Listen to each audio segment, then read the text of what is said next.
Uou! Tá começando mais um episódio do PQI Por Quem Visto Em, uma tese e uma ação, um papo retíssimo.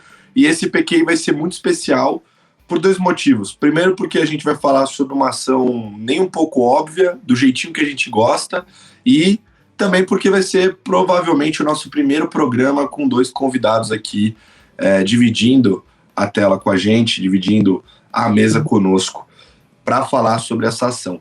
Mas antes da gente falar do papel de hoje, que, bom, você que já deu play aí ou está assistindo pelo YouTube, sabe que é Lojas Marisa, Mar 3, eu vou pedir para o meu querido diretor Nando rodar a vinheta do nosso querido amigo Thiago Reis. Pode rodar, Nando. Assinei a união histórica que junta a Suno, que você conhece, com Stock Pickers. O motivo? O cenário mudou completamente no Brasil. E ficar parado não é mais uma opção. Então eu estou aqui para te oferecer uma imersão exclusiva e gratuita. Quer participar dessa jornada histórica em que a gente vai falar um pouco mais dos detalhes que fizeram a gente performar melhor que os índices de mercado desde 2017? Se inscreva de maneira gratuita e imediatamente. Até lá. Eu acho que mais convincente uma parceria da Suno com o Stock Pickers e, obviamente, nosso querido amigo Thiago Reis falando, é essa edição que o Nando faz ali, desses closes, e fica um negócio cinematográfico maravilhoso. Parabéns, Nando, pelo trabalho de sempre. Mas, enfim, vamos falar do PQI de hoje, então. Bom, para quem acompanhou o nosso último episódio do Stock Pickers, sabe que a gente recebeu Luiz Alves, da Versa, e o Pedro Cerizzi, para um debate, para um papo ali bem rico sobre quase tudo que deu para falar em 2 horas. A gente explorou o máximo e foi uma resenha das boas. Aliás, a audiência está inacreditável dessa sequência recente do Stock Pickers, e esse último episódio já está bombando. Se você perdeu o papo, vai lá para ouvir. Nesse meio papo aí, o Luiz soltou, né, na mesa que a sua principal posição da carteira hoje, que é uma carteira nada óbvia, em Lojas Marisa, né? E aí, só que obviamente no episódio a gente não conseguiu dar todo o espaço que uma tese como essa precisa. Por isso a gente veio aqui para o PQI, que é justamente o nosso programa onde a gente foca em uma tese só, se debruça em um único papel, um único ativo. E para isso eu tive que trazer, obviamente, ele, Luiz Alves, da Versa, acompanhado do Pedro Pessoa, que é o grande responsável pela cobertura do papel lá na Versa. Então eu vou deixar vocês se apresentarem. Quem são vocês no mercado em 30 segundos? Grande Lucas, obrigado pelo convite, prazer estar aqui. Eu sou o Luiz, sócio fundador, sócio junto com o Pedro, fundador junto com o Pedro, sócio desde 2013 do Pedro no Fundo Versa. E assim, pedir para o Pedro vir junto, né, porque eu sou aqui as relações públicas da Versa, não sou eu que faço, mas que falo, mas na verdade esses caras é que são os homens, as lendas por trás dos grandes investimentos daqui, né? E o Pedro acompanha aí Marisa desde que a gente se trombou a primeira vez, desde 2013, e já tivemos long, já tivemos short, já tivemos de tudo que é lado nessa Marisa aí, e ninguém melhor do que o Pedro para esmiuçar o investment case aí com a gente. Bom, prazer, sou sócio do Luiz, como ele comentou. A gente se conhece aí desde 2013, quando a gente trabalhava junto no Fundo Versa, né? Antigo GT Equity Head, que foi onde a gente se conheceu. Eu comecei no mercado lá na GTI junto com o André Gordon, e aí quando o Luiz entrou em 2013, trazendo o Versa, né, essa estrutura do Fundo Versa, foi quando eu tive a oportunidade de conhecer o mercado de short, né, poder fazer short, e o curioso é que um dos primeiros shorts que a gente fez, aliás, 2 shorts, é Hering e Marisa naquele momento, né. E aí, acho que isso ilustra um pouco como a gente funciona aqui, né? A gente não tem essa paixão pelas empresas, a gente faz conta, a gente olha os vetores de geração de valor, se faz sentido, se olha o preço da ação, que é muito importante. Parece meio esquisito falar isso, mas é importante, né? Hoje, já que a gente está falando de Marisa, é uma empresa que vale aí menos de 800 milhões de reais aí em market cap, então é muito pouco, né? Pegar aí uma Renner de mais de 20 bilhões por aí, então tudo isso vai construindo nossos cases, né? E naquele momento que a gente estava short Marisa até, foi o momento que a gente estava vendo que ia ser a primeira vez que ela ia dar um prejuízo na história dela desde desde o IPO. Bom, mas é isso, me apresentei, já falei um pouco. Não, e aí até pegando o gancho, né, a gente ficou long em Marisa quando, pela primeira vez, depois de 10 anos, ela ia dar lucro, e deu lucro, né, que foi no quarto tri de 2019, né, foi ali que foi a nossa entrada de novo no investment case, né. E vocês estão desde então long? Desde do quarto tri de 19? Um pouquinho antes do quarto tri de 19, mas era ali, né, que 19 foi, vamos dizer, o ano de virada da Marisa depois de... 10 anos. Não, mas eram uns 5 anos aí de, só para vocês terem ideia, same-store sales negativo.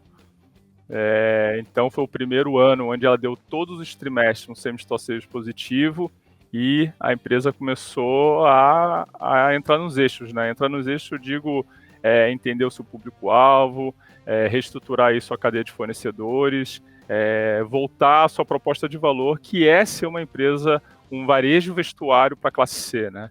Que é onde ela se perdeu aí na história dela pós-IPO, com aquele momento que todo mundo queria ser a Zara no Brasil.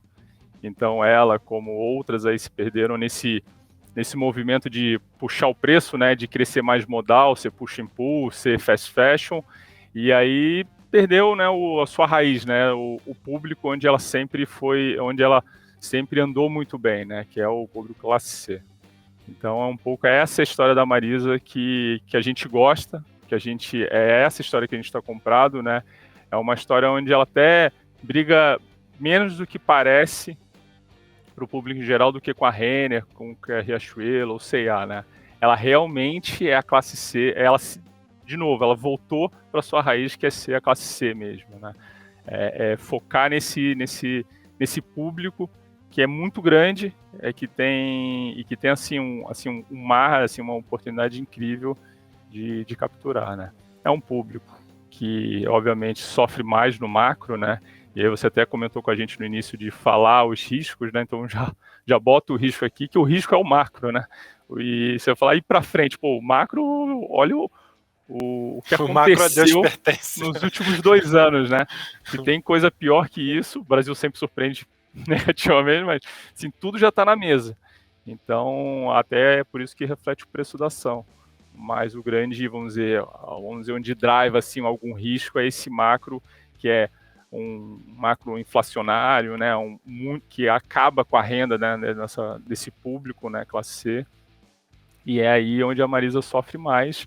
Mas o que a gente tem visto é que ela está bem posicionada e está conseguindo reviver, né? E o que é reviver? É a volta da mobilidade, é a volta dos eventos, é a volta das pessoas precisando comprar, né? Precisando voltar a consumir vestuário, né? E o que agrada a gente nessa volta para a Marisa é que ela realmente está conseguindo voltar a capturar cliente que sempre foi cliente fiel ao Marisa, né? Que ela perdeu aí para a Renner, para Riachuelo, para todo mundo praticamente. Né? Fazer um parênteses aqui, né? Quem é a Marisa? A coisa mais simples de você falar é a empresa de mulher para mulher. E isso mostra não só o branding, né? Quer dizer, mostra o branding, né? Mostra não só que essa propaganda foi muito bem feita, que tem recall até hoje, mas que realmente ela tem marca, entendeu? As pessoas conhecem a Marisa, reconhecem a Marisa como aquela empresa de mulher para mulher que vende um vestuário de preço mais acessível, né? E com bastante foco na linha íntima, né? A linha íntima acho que é a primeira linha que remete a Marisa. E quando você pensa em Marisa, você não pensa em um lugar onde você compra celular, você não pensa no lugar onde você compra perfume, você não pensa no lugar onde você compra eletrodoméstico, né? Que seria aí, vamos dizer, as concorrentes. Você pensa justamente nessa loja de lingerie feito para mulher. E o que aconteceu, de uma longa história curta, é que no IPO, né, os caras captaram, aqui naquele momento fantástico de Brasil que a gente viveu na década passada, né, na década retrasada, sei lá, faz tanto tempo já, que já nem lembro mais, os caras fizeram IPO, captaram dinheiro e partiram para expansão em formatos diferentes, cidades diferentes, e como várias empresas, né, não só esbarraram no problema macro que se sucedeu, como também esbarraram na produtividade marginal mais baixa de você abrir um bando de coisa de uma vez só, né? Então, dito pela própria empresa, tá? Eles tiveram depois disso um tempo todo de readequação, no qual eles fecharam muita loja, né? Aí eu falo, o Pedro que é o cara dos números, né? Hoje eles têm 300 lojas, eles fecharam o quê? 1/3 das lojas, fecharam umas 100 lojas, não é algo do tipo? Atualmente eles têm 344 lojas. Nesse processo de fechamento, eles fecharam umas 80 lojas para ter. E nesse tempo que eles ficaram, vamos dizer, fora do mercado, ajeitando a cozinha, surgiram tipo 3 Marisas do Brás, entendeu? Isso dito pelo próprio Adalberto. Então, isso mostra justamente essa perda de market share, que aí no final do dia acabou corroendo as vendas por metro quadrado da empresa, tá? Essa vamos dizer, a métrica única mais importante que a gente enxerga numa varejista, né? Quanto que ela consegue receitar por metro quadrado, que aí você já tem muita informação aí dentro, né? Você tem a informação do price point do produto, da alavancagem operacional e tudo mais. E o que é flagrante da Marisa é que nesses últimos 10 anos, a gente estava revisitando essa conta aqui, nesses últimos 10 anos, a venda por metro quadrado da Marisa caiu 10% nominal, com uma inflação que subiu 80% nesse período, em IPCA. Para ter uma ideia, botar em parâmetro equivalente, a venda da Renner nesse período cresceu 40% nominal. A venda por metro quadrado. Só que tem uma diferença grotesca aqui, porque a Renner ela continuou se expandindo. Então ela foi para lugares onde ela tem uma loja com uma produtividade mais baixa do que, vamos dizer, aquelas lojas mais antigas, aquelas flagship, onde já estão num ponto que já tem bastante fluxo e tal. Então, daí você vê a dicotomia bizarra, né? A Marisa fechando loja, ficando só com as melhores, ainda teve uma queda de 10% nominal nas vendas por metro quadrado. E todo o case ele se estrutura em cima disso, né? Então, o que aconteceu, o que a gente identificou, né? O Pedro identificou e nos fez investir na Marisa depois de um tempo, até desse tempo que a gente teve uma opinião, vamos dizer, mais negativa, né? O que a gente identificou é que esse período de ajustar a cozinha já tinha passado e ele já estava entrando nessa segunda etapa, que era a etapa de recuperar a venda, recuperar market share e tudo mais. E o número que a gente vê isso é o same store sales e a margem bruta. Né, são as duas coisas ali mais importantes. E dezembro de 2019 foi o primeiro Natal que o cara deu lucro em muito tempo. E cara, varejista, quando não dá lucro no Natal, amigo, é que o negócio tá brabo demais, entendeu? Porque a varejista empata o ano inteiro para ganhar em 2 épocas, 2 ocasiões, no Dia das Mães e no Natal. E aí ela deu lucro naquele Natal. E aí, porra, como o Murphy, né, tá sempre ali, veio logo depois a pandemia, pá! E aí o negócio complicou muito, porque além de tudo, esse cara ele tinha muita loja de rua e tudo mais, e aí com a história do home office, né, o fluxo de pedestres na rua desapareceu. Então, imagina só, esse cara é um cara que tem loja no centro de São Paulo, né? Centro de São Paulo é um público que durante a pandemia desapareceu, assim, o centro ficou vazio, né? E aí agora começou a voltar esse fluxo e tal, e aí a gente vê de novo a empresa entrando num momento de crescimento, né? Mas esse é um resumo aí da saga da Marisa. Muito bom, mas tem um ponto curioso, né? Que é a gente... Ano passado foi um ano muito difícil para quem faz stock picking, né? Para quem faz seleção de ativos. Não foi um ano nem um pouco fácil. Esse ano tem sido um ano razoavelmente complicado também, muita dúvida, ano eleitoral, enfim, tivemos alguns impactos de volatilidade inesperados aí, como foi o caso da guerra, e nesse momento muita gente está posicionada nos grandes ganhadores e nas provas fáceis da Bolsa, né? Porque se a Bolsa brasileira está muito barata e em algum momento o valuation vai convergir para o preço, né? Se isso acontecer, você pode estar comprado nas grandes empresas da Bolsa Brasileira com liquidez que provavelmente você vai ganhar dinheiro ali, né? E, de forma geral, a indústria, né, os grandes gestores e investidores do país estão com essa carteira mais voltada para commodities, né, mais voltado para esses setores.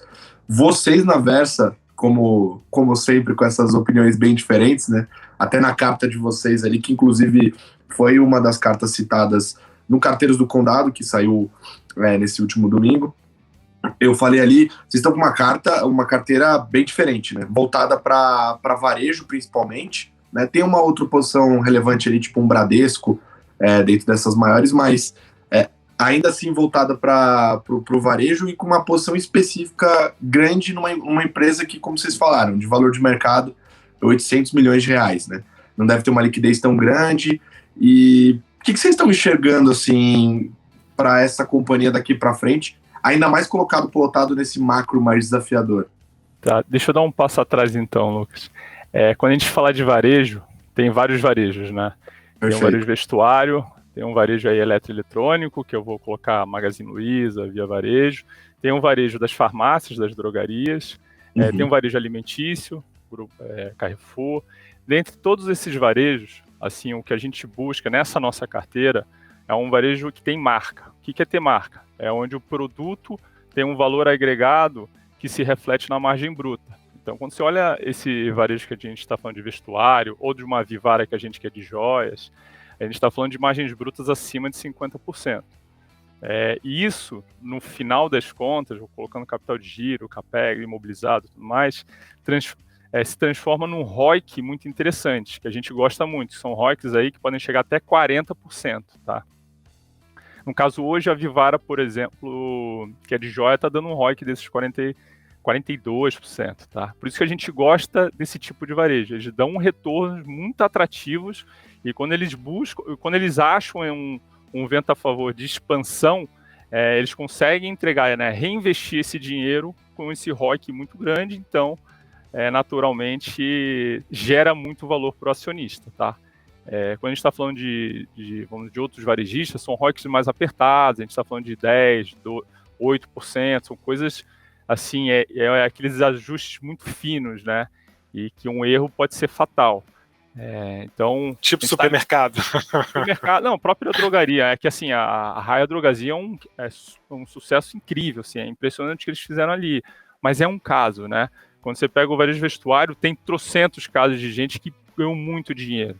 Aí desde os grandes, Arezzo, o Grupo Soma como um todo, você pegar lá fora também vários varejistas, né, Inditex, você pegar a Uniqlo, bom, tá dado exemplo assim, né, por isso que a gente gosta desse varejo, tá? E aí, olhando no caso, né, da Marisa, é isso que a gente olha e vê de vantagem nela, né, que é o que o Luiz falou, ela tem marca, né, ela consegue colocar valor no produto dela, só que ela errou muito desde 2008. Porque quando a gente pensa em varejo vestuário, a gente está falando de uma pirâmide modal, onde você aqui no topo, com menos números de itens, você tem muita moda, e você vai indo para a base da sua coleção, que tem pouca moda, é mais básico e é mais seguro. Que nem você estava falando de alocação, é meio que esse jogo de alocação que o varejo vestuário faz. Então, o que a Marisa errou lá atrás? Ela, nessa pirâmide, né, ela foi afunilando essa base e apostando cada vez mais no topo. Por quê? Porque ela queria ser a Zara, ela queria ser o price point lá em cima. Por quê? Porque quando você busca esse topo, você está buscando margem bruta mais alta, você está buscando margem, se você olhar uma margem de uma Lely Blanc, de uma Animale, de uma Farm, você está buscando margens aí de 65%, 70%, né? Se pegar uma NV, essa galera, dá margens brutas acima de 70%. Então, quando você busca essa margem aqui, mas você também está correndo um risco. Porque esse risco aqui é de, se essa moda não pegar, se você não girar isso no seu período de coleção, que ali a gente está falando de um mês e meio, 2 meses de coleção, aquilo ali é queimado. E quando é queimado o preço, você está falando 70% de desconto. Então, aquela margem bruta de 60% vira 20%, 30%. E tem uma questão também de percepção de marca, né? Porque quando você começa a dar muito markdown, você começa a queimar a sua marca, porque o cara da próxima coisa vai falar, calma que isso vai sobrar. Daqui uma semana o cara vai fazer a liquidação e compra o mais barato. Tá? Então, esse jogo piramidal aqui, que a Marisa tentou jogar lá no passado, ela errou muito. Então, esse erro sequente, né, de vários anos, fez ela perder esse cliente, né? Então ela não conquistou a classe B e perdeu a classe C, né? Que falou, a Marisa tá caríssima, né? Tá louco, tô fora. E a Marisa, ela sempre foi, se você pegar os releases de 2007, 2008, 2009, você vai ver que ela sempre colocava preço agressivo. No release ela se colocava como uma empresa de preços agressivos, né? Aí você vai falar, Pedro, mas e aí? Mas se ela é uma empresa de preços agressivos, não necessariamente ela dá uma margem bruta boa. Ela sempre deu uma margem bruta boa de 50%, porque aí é o jogo que você tem de giro e de ganhar, ter bons fornecedores, né? Bons fornecedores assim, que te entreguem. Obviamente que a qualidade não vai ser de uma Zara, não vai ser uma da Renner, mas o custo-benefício o cliente consegue perceber e você conquistar aquela faixa ali da classe C. Então esse era o jogo dela que ela perdeu. Ela ficou cara com produto ruim E aí ninguém queria mais ela, né? E ela virou uma empresa, vamos dizer, de sacoleira, né? Que a gente diz que é. Ela era aquelas lojas onde fica aquele frentão da loja com aqueles baús cheios de roupa, né? Com liquidação. E você entra numa espiral onde a cliente só consegue perceber esse tipo de roupa dentro da sua loja, né? Então, ela nem chega aí no fundo da loja, ela só quer a promoção. Então, o que aconteceu? Desde 2016, a Marisa vem fazendo as mudanças necessárias para acabar com essa espiral maluca de que é uma empresa que está sempre em promoção, né? E, inclusive, sumiu essa gôndola, né? Se você passasse numa Marisa, você via aquela gôndola à frente, não existe mais. E aí o trabalho que foi feito desde 2015, que é saída da família do controle, né? Do controle. De como executivos, né? Eles ficaram só na parte de conselho, colocaram executivos profissionais, o pessoal do varejo, para exatamente reestruturar a Marisa e voltar a ser o que era. Então teve que fazer o fim dessas liquidações malucas, teve que rever coleção, rever time de estilo, rever tudo. E até price point. Então o que é a Marisa hoje? É uma Marisa que tem um preço médio 30%, 40% abaixo da Renner, tá? E a gente está falando uma Marisa 20%, 25% abaixo de uma Riachuelo, de uma C&A, que é o que a gente gosta. Ela entendeu a posição dela, o posicionamento, onde ela tem que estar. E com isso, assim, eu tô com preço abaixo, mas não é que eu tô porque eu tô com um saldão a toda hora na frente de loja. Não, porque minhas peças a preço cheio aqui são mais baixas mesmo. E essas peças a preço cheio mais baixo que a Renner me dão uma margem hoje acima de 50%. Tá? Mas como ela consegue isso? Porque ela reestruturou toda a parte de fornecedores dela. Antes ela tinha 700, 800 fornecedores. Hoje ela tem 240. Desses 240, ela concentrou o pedido. Então ela deu escala para esses fornecedores. Sendo que eles hoje representam aí uns 50, 70 fornecedores, representam quase 60% das vendas. Muitos desses fornecedores tinham tipos de produto, peças que eles nem faziam, que a Marisa importava. E hoje eles fazem porque eles têm escala. Então tudo isso, ela foi colocando esse conhecimento e esse know-how de classe C para dentro e trabalhando junto com os fornecedores para entregar um produto mais barato com uma margem bruta que rentabilize o negócio. Então essa é a Marisa de hoje, assim, que mudou muito desde 2015. O problema até 2019 a coisa estava acontecendo, veio uma pandemia, o negócio embolou de uma coisa maluco, né? Porque se a gente pegar 2020, quando veio a pandemia, a própria Renner teve que fazer saldão. Assim, pensar numa Renner toda com saldão é uma coisa, assim, muito, muito esquisita. E é o que aconteceu. Tanto que a margem bruta da Renner caiu aí 5 pontos, 6 pontos. Não, foi tudo 6, não. Mas caiu 4 a 5 pontos. A da Marisa caiu 7 pontos, né? Por quê? Porque se a Renner cai, não tem como eu vender algo nesse preço. Então hoje que a gente vê a Renner voltando, né, a preços cheios, né, preços até, eu acho, assim, se você olhar a percepção Renner hoje é um produto caro, mas ela ainda tem tanta percepção de qualidade, de tanta confiança do consumidor que ela está vendendo bem, tanto que o same store sales dela está incrível, e a Marisa está conseguindo voltar a capturar essa classe C que busca, né, fazer esse trade down de buscar um preço mais barato e está recuperando esse cliente. Então é isso que a gente gosta da nova Marisa, né? E a gente está vendo isso como volta da margem bruta, que está crescente, volta do fluxo nas lojas, que está crescente, e volta de peça, né? De venda de peça. A gente não está falando só de um crescimento em inflação, a gente está em volume de peças, que isso é muito importante. Volume de peça é o que faz o varejo físico girar e girar bem, né? Então, esses pontos que a gente está vendo a Marisa voltando para uma rota aí saudável para voltar a dar lucro, para voltar a dar o resultado que a gente espera, né? Aí depois a gente fala um pouco dos resultados, mas primeiro a gente tem que entender isso, se isso aqui está funcionando. Tá, legal. E aí, o que a Marisa diferencia além disso? Né? É posicionamento de loja. Para a gente ter ideia, de 344 lojas da Marisa, metade está em rua. A Renner, de todas as 400 e blau lojas que ela tem 15% em rua. A Riachuelo tem 10% em rua. A C&A tem 9% em rua. Então ela é uma empresa varejo de rua mesmo. É aquela que está concorrendo com um camelô gritando ali, vendendo o Adidas, Nike, pirata. Ela está concorrendo com esse mundo, né? O Brazão aqui, pô, vende roupa a quilo. Então, é esse mundo que ela concorre, é um mundo que ainda o fluxo de pessoas não voltou como antes, está voltando agora. E outro ponto que é interessante é que está voltando também o público feminino para as lojas. Feminino, desculpa, o que está comprando feminino, né?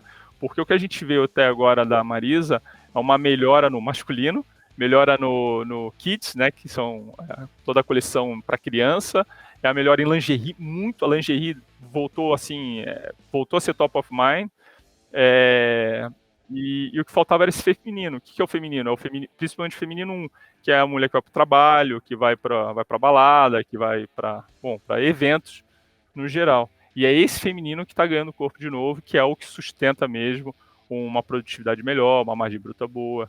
Então a gente está vendo todo esse, mesmo com o cenário ruim, que é que a gente falou, ela voltando a esse trilho aqui, essa caminhada que a gente vê muito positiva, né?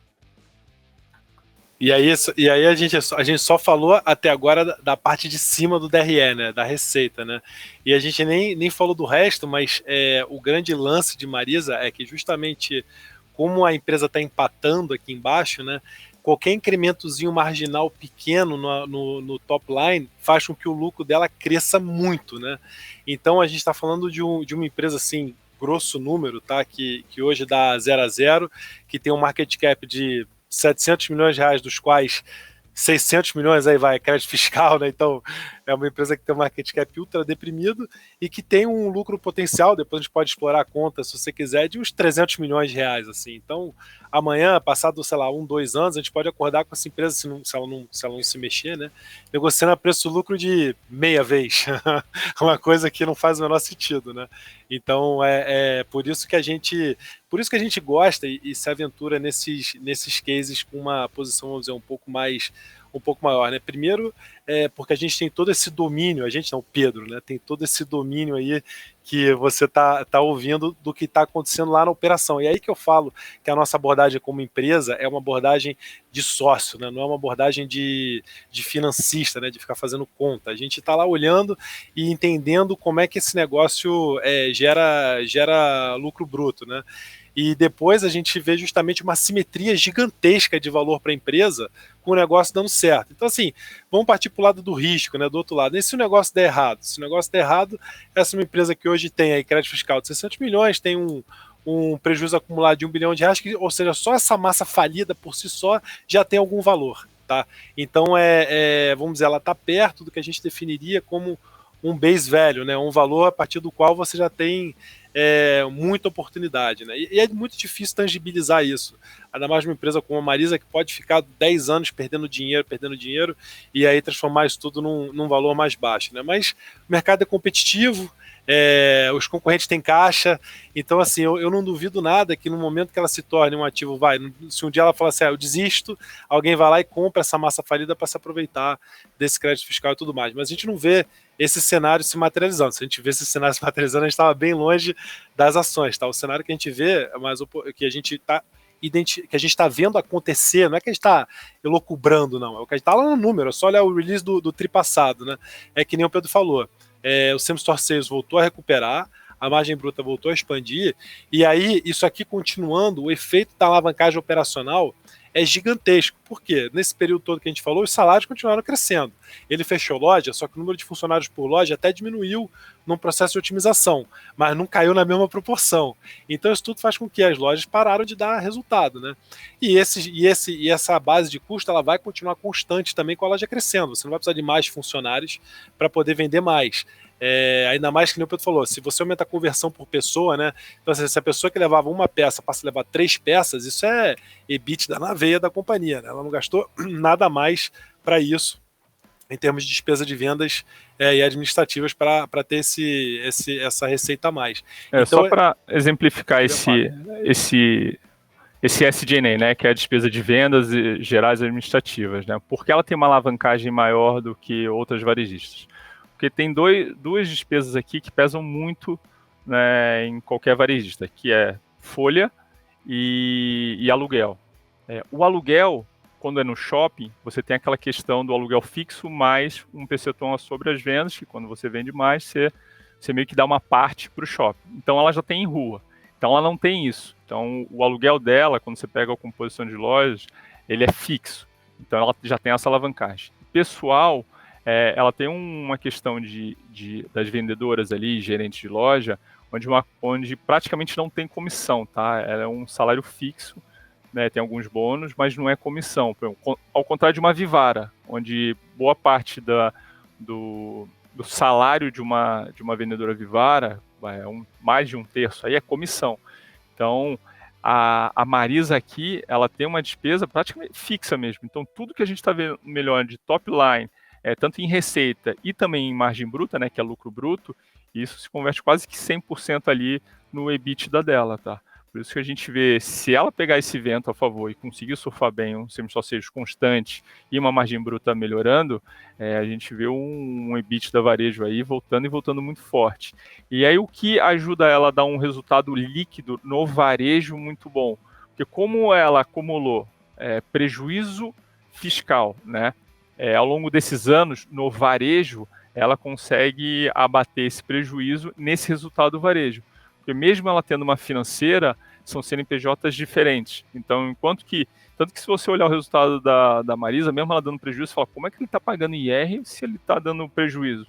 É porque na financeira ele sempre dá resultado positivo. Faça chuva, faça sol, com um dia uma recessão, com pandemia, com o que for, essa financeira, que é o M-Bank dela, sempre dá um resultado positivo e ali corre um IR em cima desse resultado, enquanto que a varejista dá prejuízo e ela não consegue acreditar disso. Então, se a varejista começar a dar lucro, ela começa a se acreditar desse prejuízo fiscal. Então, além do crédito fiscal que ela tem, ela ainda tem esse prejuízo aí de quase 1 bilhão aí, que ela poderia se acreditar. Então, tem esses dois ativos fiscais também aí que o varejo gera um retorno, assim, que para o business varejo é um retorno muito positivo, tá?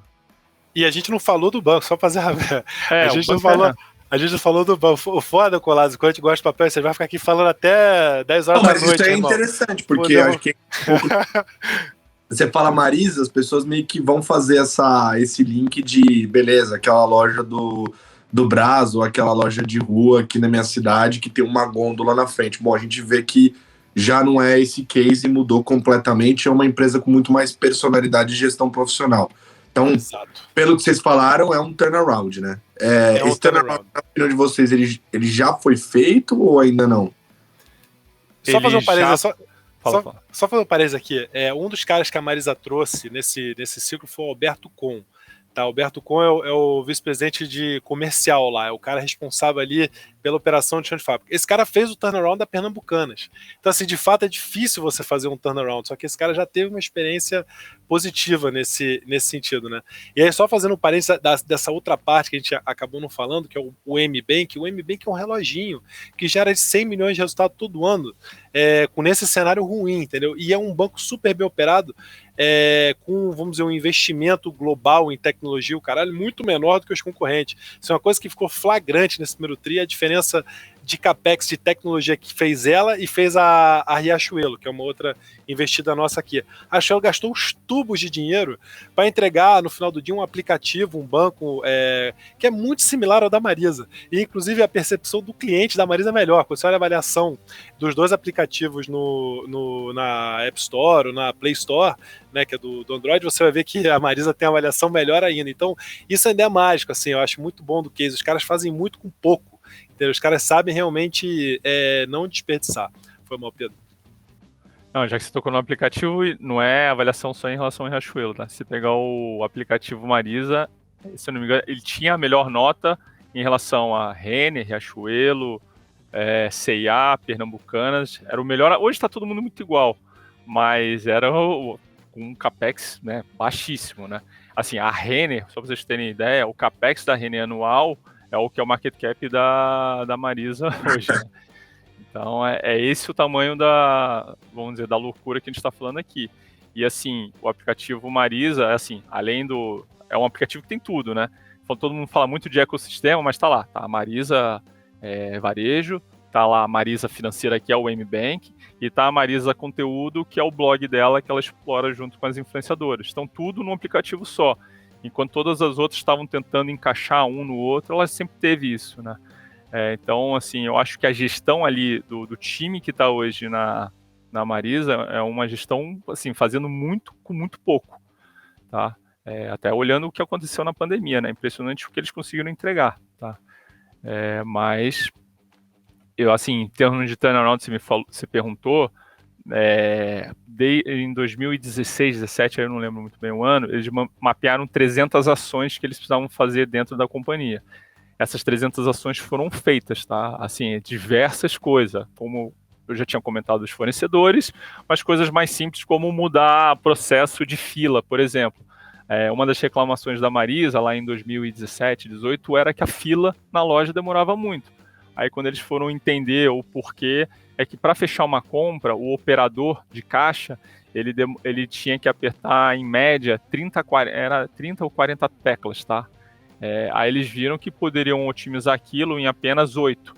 Aquilo mudou o processo ali da fila, otimizou e houve uma melhora de NPS nesse sentido. Assim, o NPS dela melhorou bastante se olhar ao longo do tempo. Então isso foi feito.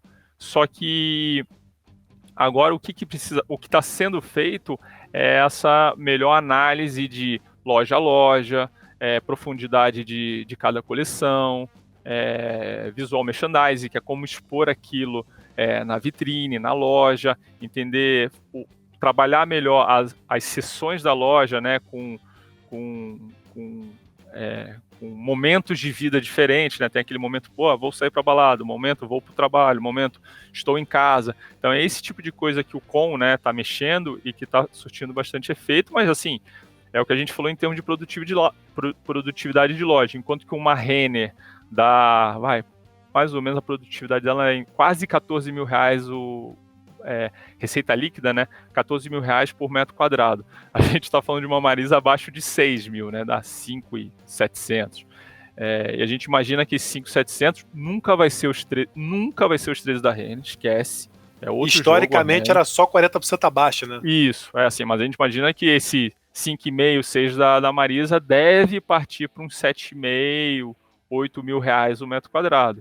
Aí a gente já está falando uma evolução de 50%, tá, em produtividade. Isso, receita líquida. Fora a margem bruta, que hoje é em 45, vai para 50, 51, tá? Então, em termos de até de, vamos dizer, lucro bruto por metro quadrado, a gente vê um ganho de produtividade assim, imenso com as coisas que estão sendo feitas agora, tá? E aí é melhora de sortimento, que é o micro que essa equipe hoje está tratando. E está acontecendo, tá? A gente está vendo as coisas indo bem, tá? É claro que, além disso, assim, uma parte do dinheiro que eles até levantaram capital recentemente é para remodelação de loja. Tem muita loja antiga que eles precisam dar uma reformada, né? Ter uma iluminação melhor, ter uma exposição de produto melhor.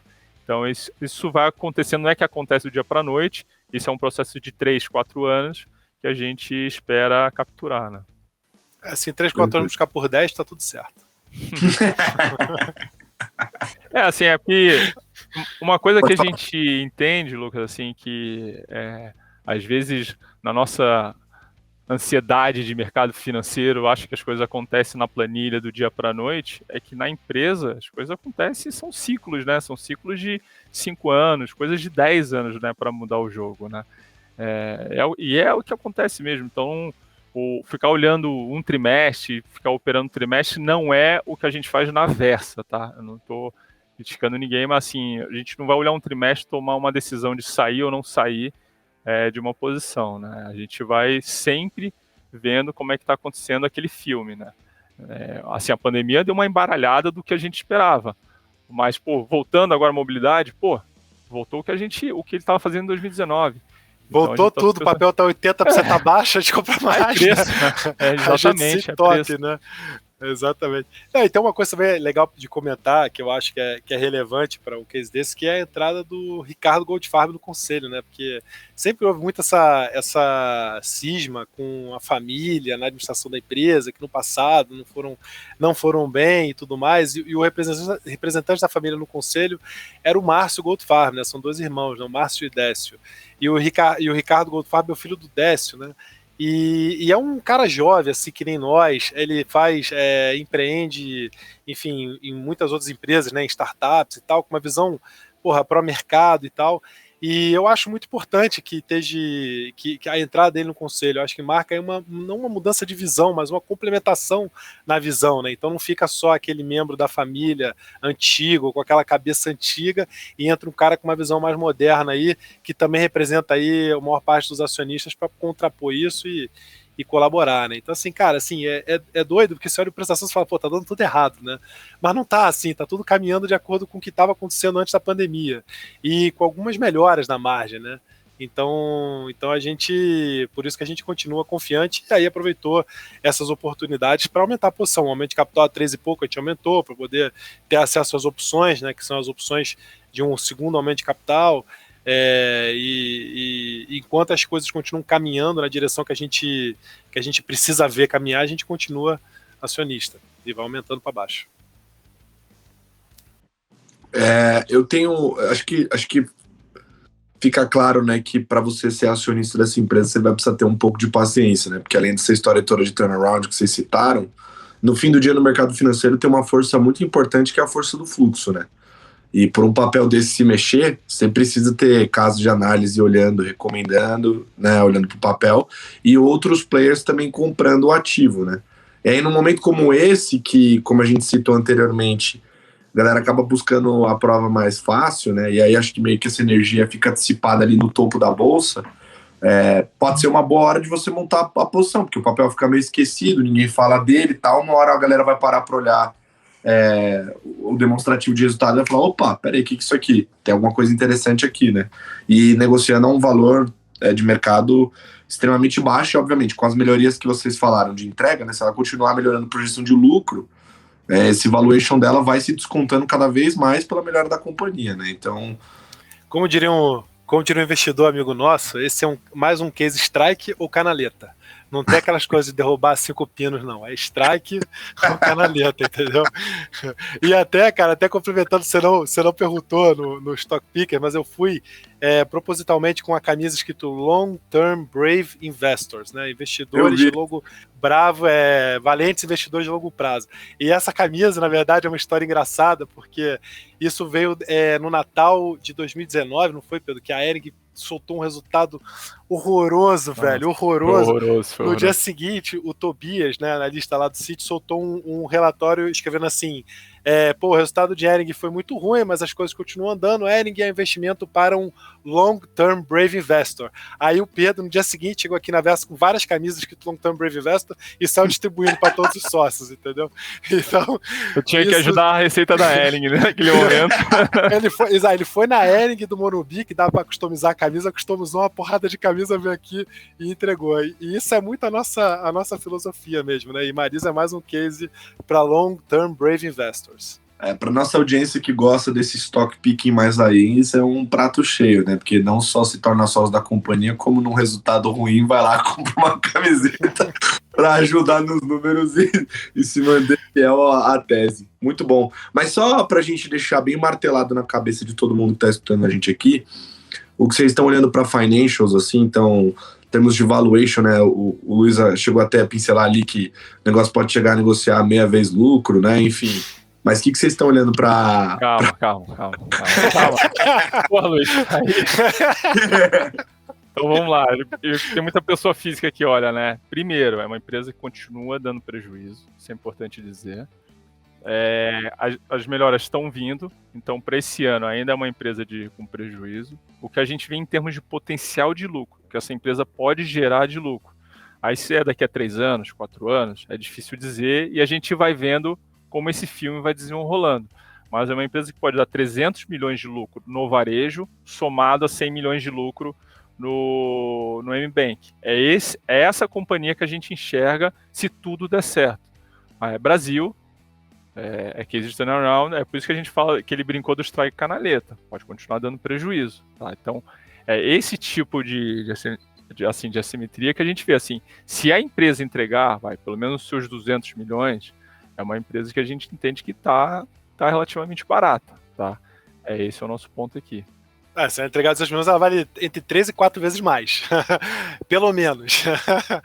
Né? E assim, aí, fora esses ativos fiscais, assim, aí eu até perguntei pro Luiz antes se eu podia falar isso ou não, mas eu não entendo. Aí é aquela cabeça do cara, do mercado financeiro, de só ficar pensando em M&A, mas olhando os movimentos que aconteceram no mercado, eu não entendo. Eu acho que ela é um alvo de aquisição também. Isso não está no nosso case, não é por isso que a gente comprou, mas vendo alguns movimentos de varejistas que não são vestuário e varejistas que são vestuário, faz total sentido ela no portfólio. Eu vou dar um exemplo. Magazine Luiza. Por que a Magazine Luiza criou uma empresa de vestuário lá dentro, se tem uma empresa que nem a Marisa, pronta, com fornecedores cadastrados, com margem, com marca, blá, blá, blá, blá, blá, ali, né? E com ativos fiscais que podem capturar. Por quê? Não sei. Mas, assim, faz sentido alguém olhar para ela. Ela tem um M-Bank, né? Que, assim, olhando a financeira, que gira, que dá retorno positivo, né? Aliás, dá lucro, né? Coisa que muita fintech por aí nunca deu lucro até hoje e que vale bilhões. E vai virar uma instituição de pagamento, né? Vai virar uma instituição de pagamento. E assim, e para outras grandes que querem capturar um segmento embaixo, faz muito sentido, e que tem muita capacidade, vamos dizer, ociosa, porque fez capex aí, sei lá, bilionário nos últimos 2 anos, e que poderia colocar ela para dentro. E assim, o que a Marisa não tem e que essas grandes têm? São CDs automatizados, machine learning que consegue ser mais assertivo em coleções, tem uma cadeia de fornecedores até mais preparado que o da Marisa. Então ela, dentro de um portfólio desse, de uma varejista dessa, assim, a gente está falando em ganhos de 3 a 4 pontos de margem bruta. Então, assim, tem muito valor ali para ser capturado, sem falar que ela é uma varejista, como é classe C, e ela tem um formato de loja aí, onde ela é 1.000 metros quadrados, 1.200 metros quadrados, que cabe em vários shoppings, em várias ruas, em várias cidades, e cidades pequenas. Então, quando eu olho o potencial de expansão da Marisa, em número de lojas, metro quadrado, assim, ela consegue triplicar, quadruplicar em tamanho, enquanto que outros conseguem, no máximo, dobrar. E olhe lá, que já estão quase em todos os shoppings. Então, assim, por que não ela, né? Por que não olhar para ela? E aí aquela questão de marca que a gente falou lá atrás. A Marisa é a única que é top of mind em termos de marca, não de varejo. Ela tem a lingerie, que é conhecida pela mulher brasileira. Ela sempre concorreu ali em termos de top of mind. O que você compra de lingerie? A Marisa aparece em primeiro. Então isso é marca do vestuário, né? Enquanto que assim, qual é a roupa que você comprou? Se você olhar, sei lá, de uma varejista dessa com uma Riachuelo, uma C&A, às vezes nem é Riachuelo que está aqui atrás, é uma submarca dentro dela. Então a Marisa tem vários ativos aí que eu acho muito interessante para quem quer operar esse setor de classe C. Aí você vai falar, e aí, Pedro, e o risco? O risco é o macro, né? Todo mundo morre de medo desse momento, né, de inflação que corrói, né, o poder de compra desse público, e que fica muito difícil mesmo você, né? Eleição, fica muito difícil você ver qual é o cenário daqui para frente. Mas assim, passado esse cenário, tal presidente, inflação controlada, olha, tem ganho de renda real, putz, é um play assim para aí olhando, se o macro voltar, que você mandou o risco, o macro, mas se também está o pior momento. Oportunidade é o macro também, né? O macro sempre, influencia pra caramba, né? Mas esse é o que o Pedro falou, é bem relevante, que todo mundo do varejo está sendo vocal que está com medo do segundo semestre. Então, assim, prepara que lá vem vol, né? Tipo, se eles estiverem certos, né? Porque são muitos efeitos. Essa aspa que vocês estão fazendo, ela é muito importante, né? Desse calma e tudo mais, porque eu tenho um caso de Marisa dentro da minha casa. O meu pai comprou esse negócio porque ele escutou um bizu, alguém falou alguma coisa pra ele, e detalhe, tá? Eu sou filho dele, então eu tento educar o máximo que eu posso. Ele faz alocação diversificada bonitinho, de portfólio e tudo mais. O filho dele ficou 3 anos no research, sabe o que tá fazendo, falou, ajudou. Mas mesmo assim ele escuta uns bizu e aí ele vai lá, cabeça dura e compra o negócio. Ele comprou, deu umas 3 semanas, peguei ele meio chateado no sofá da sala lá, mexendo no telefone com uma cara de triste. Falei, que foi? Ele falou, putz, meu, fiz merda aqui, filho. Eu falei, que foi? Essa Marisa que eu comprei aqui, meu, esse negócio só derrete na minha mão, fiz cagada. Assim, é importante essa aspa, porque assim, esse negócio de long-term investing não é fácil, entendeu? Você pode ter lá todos os fundamentos, você escutou o bizu mais quente que tem, isso aqui no Brasil tem toda hora. Assim, você tem que acompanhar, tem que estar perto do negócio, tem que ter essa visão mais profunda, 360, né? Não falar só com a companhia, falar com fornecedor, concorrente. Todo mundo é um trabalho muito difícil. Se você não está disposto a se debruçar dessa forma, num ativo como esse, né, que é uma Marisa, que é uma loja, uma varejista da bolsa pequena, né, é um case mais difícil de você entender, não é uma coisa tão óbvia, não tem tanta informação assim sobre a empresa disponível, tem que ir mais a fundo para entender. A melhor coisa que você faz é terceirizar essa responsabilidade investindo no fundo, né? Então, assim, se você não vai saber operar, pode ter o melhor bizu que for, que provavelmente você vai ser seu próprio inimigo, vai acabar errando e vai fazer besteira. A gente, até os profissionais do mercado acabam errando, né? O Luiz contou do case de BR Properties, que, aliás, quem pediu para eu fazer a pergunta no programa foi um amigo meu que comprou a empresa por conta do Luiz. Então, tipo, nossa senhora, o cara quer saber meu endereço para me esperar na porta, né? Cara, pra você ver esse negócio de como é importante, né, dar essa mensagem final sempre, é fundamental, a gente sempre tem essa responsabilidade aqui. E, aliás, fica o convite para você que está assistindo o PQI de visitar o site Fundo Versa, vai lá, dá uma olhada, eles têm as cartas, o comentário mensal deles é bem claro, bem rapidinho ali, você já entende o que eles fizeram no mês, o que aconteceu com a carteira, enfim, dá para entender bastante do trabalho deles por ali, então fica o convite para vocês. Se você tem interesse em investir em bolsa, mas não quer fazer como o seu Ricardo Colasso, que é o meu pai, vai lá e delega a responsabilidade, pode ficar a oportunidade aí para você. Bom, eu acho que a gente passou bem por cima do case, contemplamos todas as arestas ali. Vocês querem deixar algum recado final? Contigo aí, Pedro, recado final. Não, acho que é isso, sim. Não siga as nossas dicas. Eu acho importante isso, né, Lucas? É que a gente até, se falou do nosso site, a gente escreve muito sobre os artigos, né? É bom as pessoas entenderem que aqui é uma gestora onde tem várias empresas, a gente olha várias. Então, assim, toda hora elas estão se mexendo e a gente se posicionando. Às vezes elas se diluem, né? Elas perdem representatividade porque outras andaram mais. Então, é algo dinâmico. Então, ficar preso só num case é perigoso.